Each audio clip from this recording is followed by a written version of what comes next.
Hi, everyone, and welcome to our Housing-Based Case Management series. My name is Ashley Halliday-Schmant, and I am the Director of the Northwest Michigan Coalition to End Homelessness. And today I'm coming to you on behalf of the Michigan Balance of State Continuum of Care to talk about the guest policy in relation to providing excellent housing-based case management. So if you've been following along with our training outline, here are some of the things we've already talked about. Again, all of these tools are using content from OrgCode Consulting, and today we will review the guest policy. So let's get to the guest policy, all the way down here.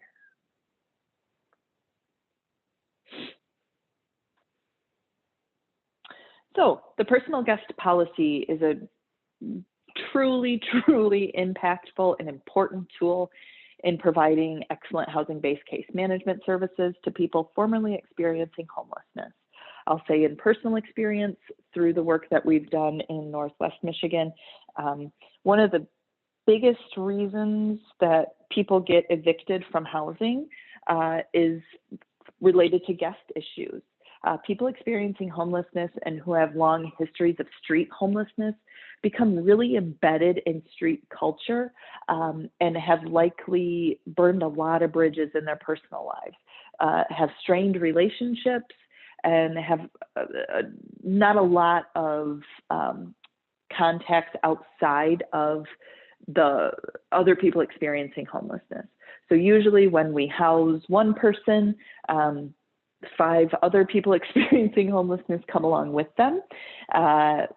And, you know, it's hard to say no, right? It's hard for clients to refuse people help when they've been helped in the past by other people who have become housed, or they just aren't ready yet to sever ties with some of the folks who have really become like family and protectors to them. So all of that to say, this is a really critical tool that you'll use.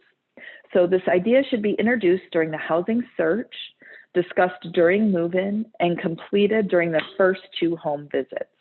Again, that's perfect world, that's ideal, but it needs to at least be talked about prior to housing, and it likely needs to be completed at minimum within the first month.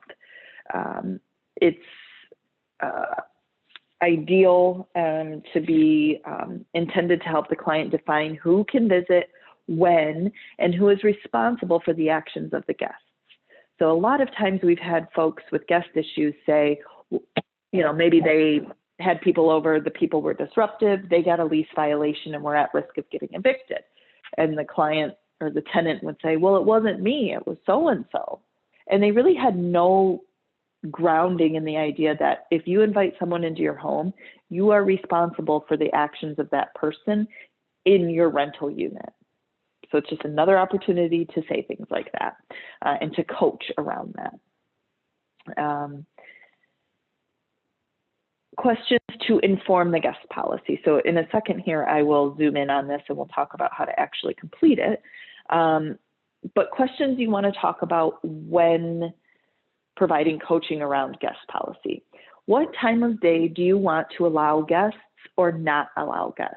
Are you a nighttime person? Do you think you'll be at higher risk of asking people to come over during nighttime hours? Is it during the day? What is it? Something that we've used or we found with people is in one of our communities, well, in several of our communities, we have seasonal emergency shelters. So we might not have a permanent emergency shelter, but in the winter months, we have a seasonal shelter. When that seasonal shelter closes, a lot of times those folks, it's still pretty cold during that time. So those folks will then go to people who have been recently housed and ask if they can stay there until it gets warmer and they go outside and camp. And so that's kind of a high risk time for people. And that's when you really want to amplify the guest policy and the coaching around that. Other questions you can ask, is there anyone you don't want at your unit, even though you may hang out with them somewhere else?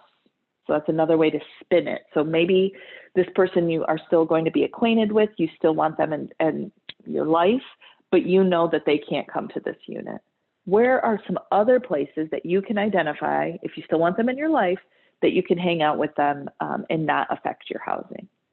Is there anybody you'd only invite over on certain days or certain times or in certain circumstances? Are there people, or what if someone comes over with a friend who you don't know? Is that all right with you?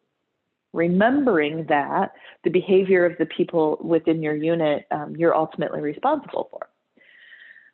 If a guest damages something in the building or in your unit, who's responsible for that? Hint, the client. If people want to crash on your floor or your couch, is that cool with you? What if doing so is against your lease? So another thing to remember, and I'll say this every single time, always be asking, how will this impact your housing? If the person says, no, that's cool, whoever comes over can sleep, they can crash on my floor. People used to let me do that all the time when I was homeless. I feel like it's a way to give back, whatever the reason. The next thing you should say after acknowledging it, right, and after saying, wow, it sounds like you really care about your friends on the street, and it sounds like you do want to give back to people because they helped you out. But what I want to know is, do you think that will impact your housing? And then you're silent, right? And then they can talk about how they think that might impact their housing. And how will you make sure there are no complaints? So that's really what we want to do, right? Maintain housing, create housing longevity. How will you ensure that there will be no complaints in your unit? And then we'll zoom in on this. So in general, you want to go over visiting hours when people are not allowed and when guests are allowed.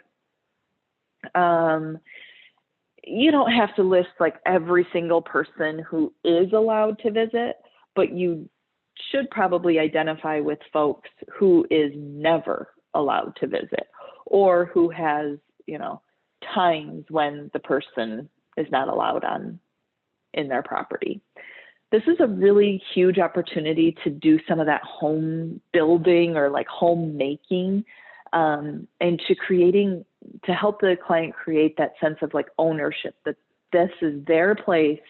They make the rules. They do have authority to say who is and is not allowed in their space.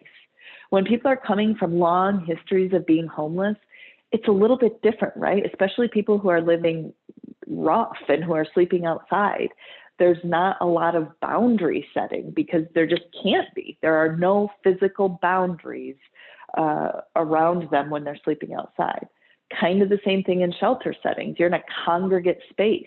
You don't have a lot of choice about who might be your bunkmate or your roommate or whatever in the shelter. But now they do. And now we really want to empower them to create their own rules, have their own boundaries and policies around who can enter their home. So this person said, my house rules, no drugs in my apartment.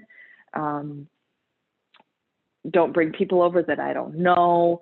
People can't be here when I'm not home.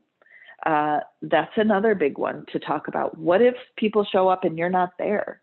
Just the simple task of like locking a door is sometimes really hard for people who have long histories of homelessness to comprehend. That it's just not something they think about because it's been so long sometimes since they've been housed and been in a safe place.